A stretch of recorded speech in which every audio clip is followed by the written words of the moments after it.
برای تهیه این مدل از لباس احتیاج داریم به الگوی بالاتنه با پنس سرشانه و پنس زیر سینه که به این شکل کاغذ را دولا کرده ایم، یعنی کل الگو رو ما لازم داریم. اولین کاری که انجام میدیم از این گوشه سرشانه که خط مستقیم میکشیم، اندازه 6 تا 7 سانتی متر اینو جدا میکنیم، علامت میزنیم. از همین خط به طور مستقیم پایین میایم حدود 4 سانتی متر. از این علامت اینو وصل میکنم روی سرشانه. از این علامتی که اینجا زدیم به بعد به هر اندازه‌ای که میخوایم آستین روی بازو آویزان بشه بهش اضافه میکنیم. حدود 6 سانتی متر من بهش اضافه کردم. اینجا یه علامت میزنم. از خط کارور به پایین روی این پنسی که اینجا داشتم لقی میگیرم. میتونم اندازه 1 سانتی متر این طرف و 1 سانتی متر هم این طرف لقی بگیرم و وصل میکنم روی نوک سینه. برای این قسمت هم همین کار رو میکنم، یعنی این پنس تا روی کمر هم همین کار رو میکنم. 75 صدم سانتی متر تا 1 سانتی متر از طرفین لقی میگیرم. بستگی به کوچیکی و بزرگی سینه داره. ابتدا کمی مستقیم و بعد وصل میکنم روی نوک سینه.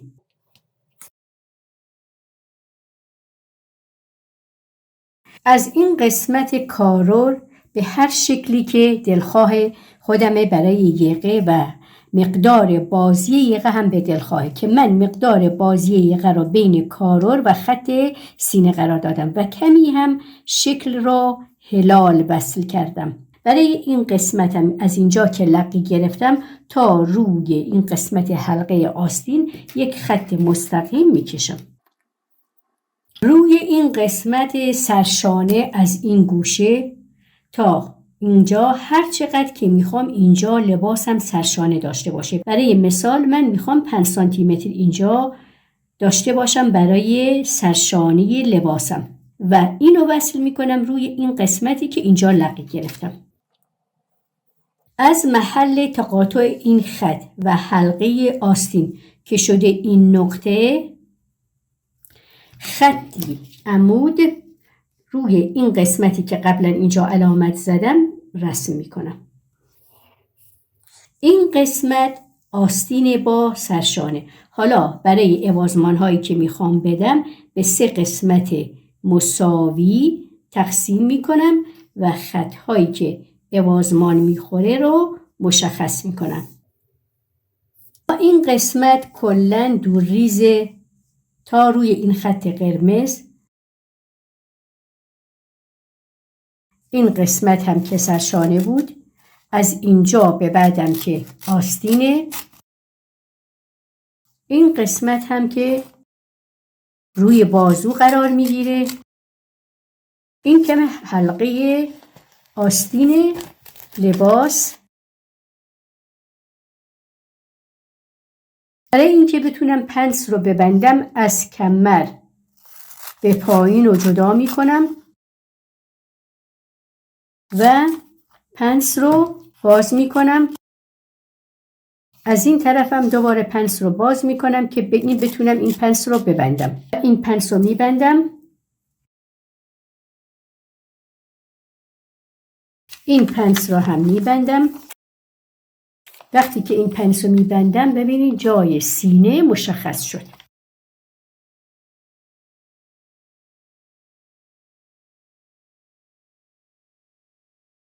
برای مدلی که روی آستین داریم این قسمت آستین به این شکل قیچی میشه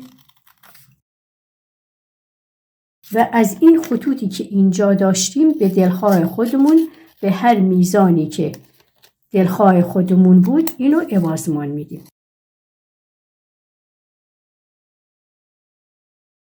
که اینو میذاریم روی یک لایه باز پارچه و اینا رو هم که باید باز کرده باشیم تا بتونیم اینو کامل بذاریم روی پارچه و بعد موقع دوخت این پنس ها دوخته میشه. این قسمت هم که همین قسمتی بود که اینجا قرار داره و روی با این قسمت روی سرشانه و این قسمت هم آویزان میشه روی آستین به این شکل که اوازمان خورد. این اوازمان ها حالت چین پیدا میکنه به این شکلی که میبینید پیلی های ریزی به دست میاد که این پیلی ها بعد از اینکه اینجوری آماده شدن روی این قسمت دوباره سر جای اولیه خودشون قرار میگیرن و مدل مورد نظر ما به دست میاد. اما از کمر به پایین قسمت جلو اگه خواستیم که این پنسها را ببندیم باید روی از کمر به پایین هم این پنسها بسته بشه که مجبوریم یک اوازمان کوچک اینجا بدیم تا بتونیم این پنسها را ببندیم. در دو طرف همین کار رو میکنیم، این پنس رو میبندیم. اینم باید بره روی یک لایه باز پارچه که پنس هر دو طرف بسته شده و روی یک لایه باز پارچه قرار میگیره و به قد لباس قسمت جلو اضافه میشه. این شد قسمت جلوی الگوی این مدلی که خواستیم. اما برای قسمت پشت، برای قسمت پشت هم الگوی اولیه قسمت پشت رو لازم داریم. به همان میزانی که از این قسمت سرشانه داخل رفتیم و الگو رو کشیدیم به همان میزان از اینجا هم داخل میریم، علامت میذاریم. اگه یادتون باشه اینجا ما 5 سانتی متر داخل رفتیم، اینجا هم همین کار رو میکنیم. همین 5 سانتی متر رو از خط سرشانه به بعد داخل رفته و یه علامت میزنیم اینجا. بعد از این قسمتی که آماده کردیم برای قسمت جلو استفاده میکنیم. این پیلی ها را میبندم تا اندازه اصلی رو داشته باشم. دوباره 2 نکته را باید بهش توجه بکنم. یکی این 5 سانتی متری بود که روی این سرشانه دارم و یکی هم این قسمتی که روی حلقه آستین گودترین قسمت آستین رو در نظر گرفتیم. باید اینو طوری بذارم که این دو حالت رو در نظر گرفته باشم، یعنی این قسمت روی گودترین قسمت حلقه آستین قرار میگیره و از این طرف هم این قسمت که روی سرشانه بود در اینجا قرار میگیره و من اینو کپی کردم، این حالت در آمد. این شد همون قسمتی که به دست آوردم با رعایت کردن این 2 نکته. یکی این محل تقاطعی که باید روی این حلقه آستین داشته باشم و یکی هم مقداری که اینجا برای سرشانه در نظر گرفتم که شد این قسمت. حالا اینو قیچی میکنم که این همینه.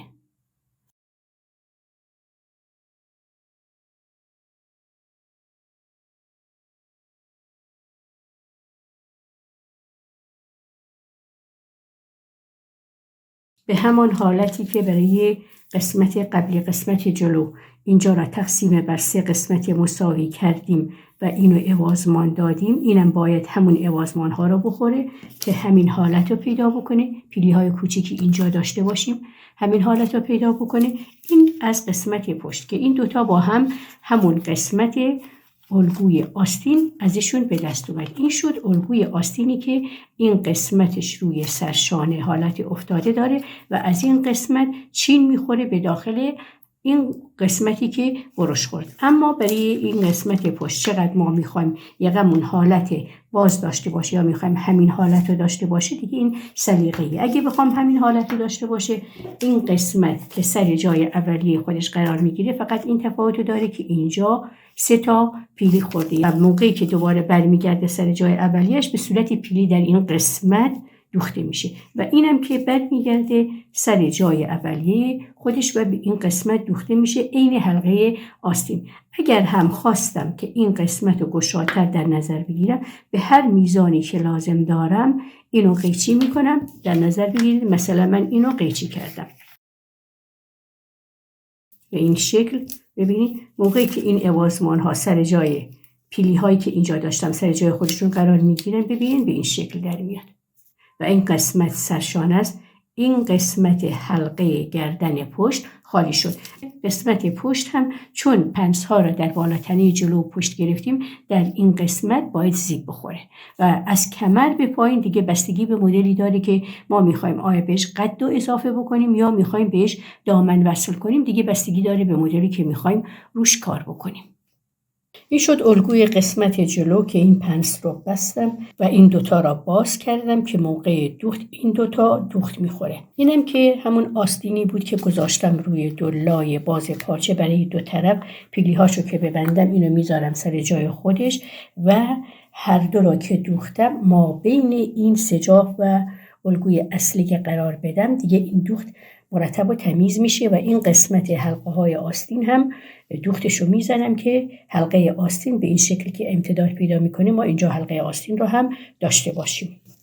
همچنین برای از کمر به پایین هم این شد قسمتی که بهش اضافه میکنم. پنس ها را بستم و یک مقدار پایین رو عوضمان دادم که موقعی که دوباره سر جای اولیه خودش قرار میگیره یک مقدار از کمر به پایین حالت کلوش و باستری پیدا میکنه.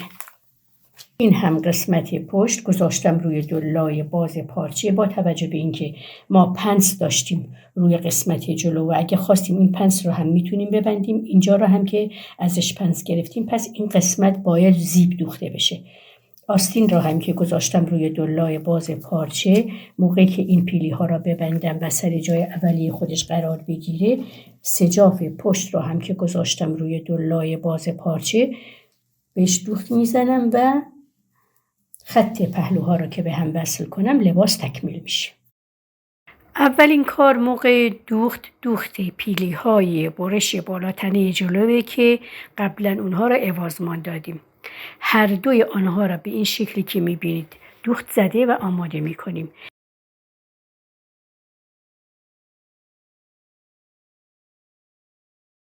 که آنها را روی بالاتنه جلو سر جای اولیه خودشون میدوزیم.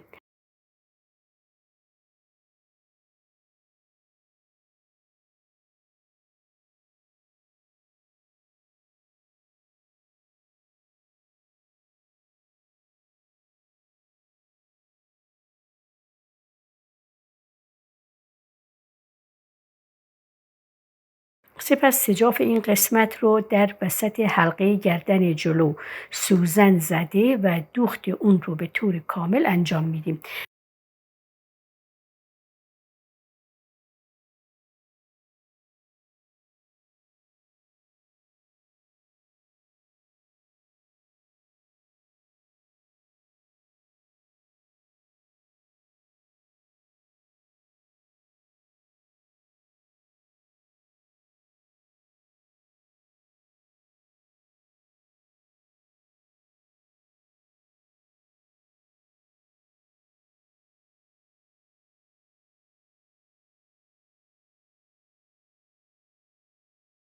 در نهایت سجاف را برمیگردانیم و اتو میکنیم که به این شکلی که میبینید آماده میشه.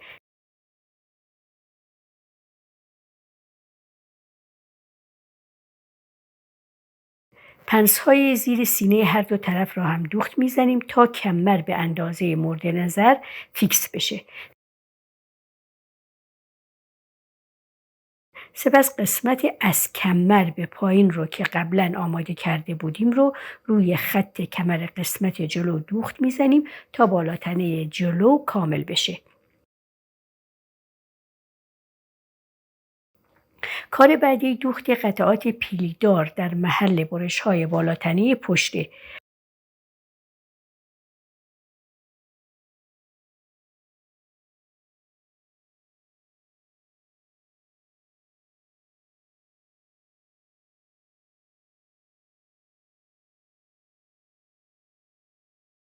هر دو طرف را میدوزیم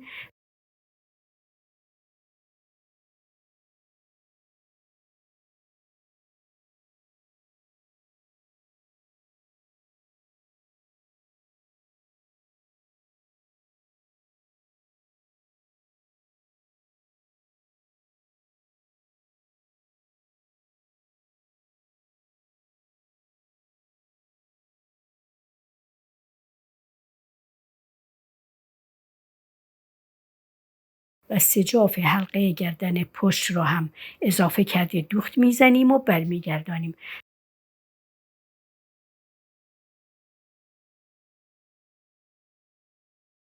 در نهایت خط سرشانه ها رو ما بین حلقه گردن پشت و سجاف پشت قرار میدیم، اونم دوخت میزنیم.